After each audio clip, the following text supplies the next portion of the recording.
Hello friends, welcome to our channel Kids and My Passion. Today we are going to see an activity based on object projection construction. A pattern is given to the kids of different shapes and the kids they need to arrange similar to the objects or props which is given to them. They need to see the object projections, that means the top view projections, and follow the video.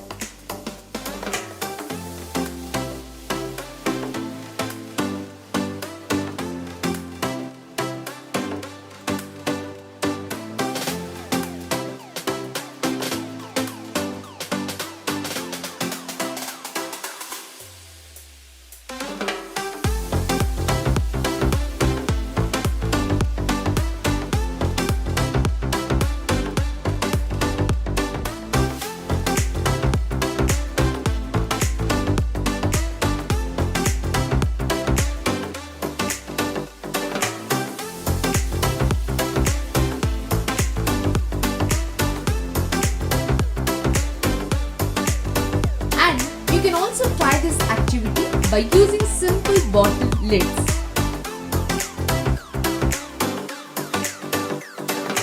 Thank you for watching my video.